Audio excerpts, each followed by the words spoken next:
Hello, welcome back to whatever it is I do here. Today we are in the clunky ass Golf R, but I wanted you to hear and listen.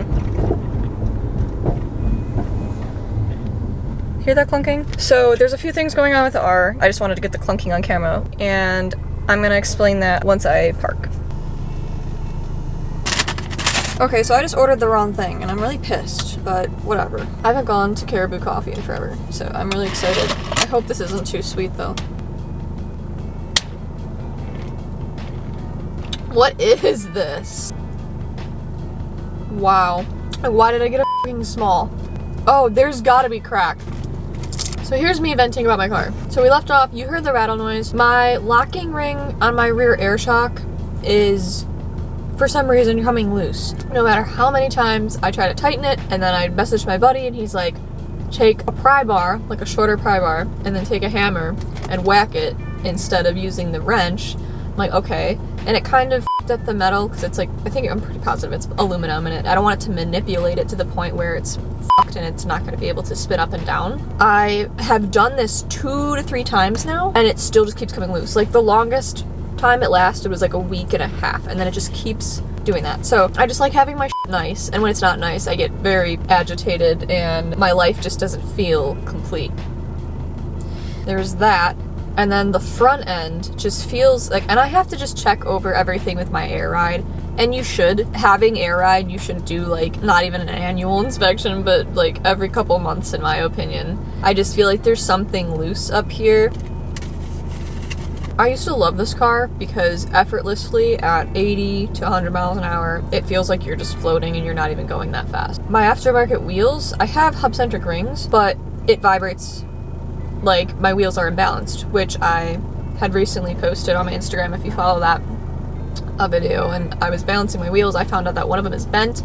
I have that one on the passenger rear right now, and I balanced it out the best I could, and it actually, and I didn't road force balance it because I'm still learning how to do that. I mean, I have a rough idea of how to do that, but dismounting low pro tires scares the fuck out of me. So we're good in there. But here, this is what happens, right? So it was after work. I take off my wheels. I bring them over to the balancer. I have all 4 hub-centric rings, and I knew they were all there, but I went back to put them on after balancing them. One of them's missing, and I could not find this fucking ring, right? So I need to order all new hub-centric rings. Additionally, on top of that, I want to order new brake pads and rotors. I am one of those girlies who just like to coast in neutral and downshift. I do a lot of highway driving with this, and I have since I've owned it. So my brake pads have plenty of pad life on them. My rotors, on the other hand, they're definitely, I mean, like, I would always replace rotors. I don't care about discard if they're within discard or whatever. Like, I would not machine rotors, and that's just like the inner dealership shop talking in me. Okay, so if you've been following my channel for a while, you know that this car needed a new intake camshaft. Before that all went down and I parked it and put it in storage for the winter and ordered those parts that got on back order, there was like a hesitation when I was getting on it, and wide open throttle, it just wouldn't want to boost. Thinking it was related to the cam and like the oil flow and oil control and whatever, I was like, okay, this is fine, like we're just gonna fix it and it's gonna go away. So I put the new intake camshaft in, but I couldn't go wide open throttle right away because I was braking in the cam. I waited like a good girl 500 miles, and then I started getting on it a little more and more. Like once I hit 450 to 500, I was like, okay, let's just brake her in a little, see what she do. And she did okay until I did WOT. I was like, great, I have to figure this out. So I really thought it was something internal or catastrophic, because I always think worst case as humans, that's just natural. Luckily, I work at a shop, and I was blessed enough to use one of the technician's really expensive Snap-on tools and plugged into it. And he let me monitor it. I'll plug in some videos about that day, but I didn't have my camera, so they're on my phone, but sorry about the quality. But I was able to monitor each cylinder while I was driving on the graph and see. So I didn't have any codes. You don't need any codes. From previous experience and just being in the automotive field, I've seen it so many times where people will have misfires and there's nothing stamped on the ECM. Nope, it's still doing it. Oh my god. And we're back in limp mode. It has to fail X amount of times in order to flag it.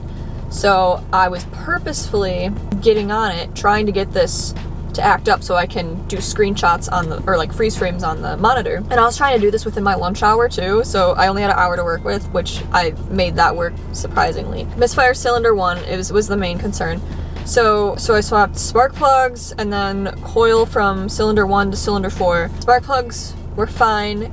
The misfire, after I went back out, followed to cylinder 4, and I need to replace that ignition coil. Now, my ignition coils and spark plugs were all replaced at 67,000 miles, and I've seen ignition coils go out. It's not like a super uncommon thing, especially if you're running a tune like me. I'm just gonna stick and get OE. And I swear, I thought I had my 3 old ignition coils from that last repair. Oh, I just cracked my back and burped. That's cool.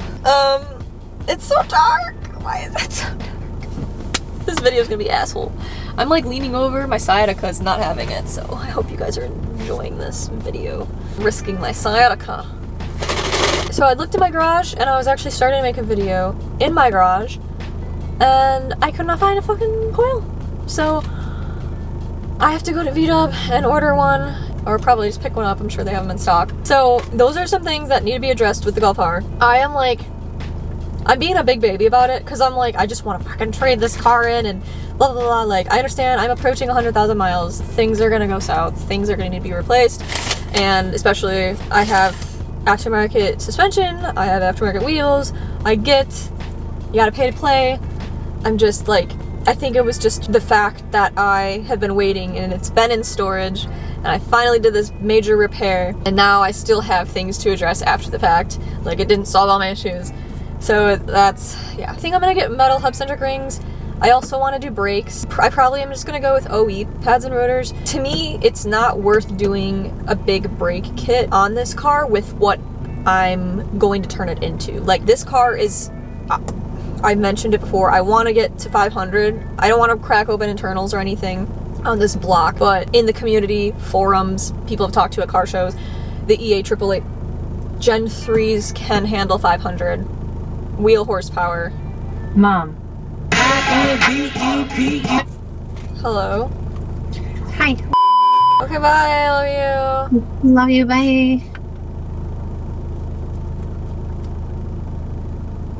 Okay, so yeah, that's just kind of like the rundown of what's going on. I felt like we haven't done like a sit-down video, a little chat. It's just been a lot of me cussing and swearing at my car, and it's nice to just chill and drink some coffee, or inhale coffee more so, because it's just fucking good. All right, meme of the week's gonna be right here.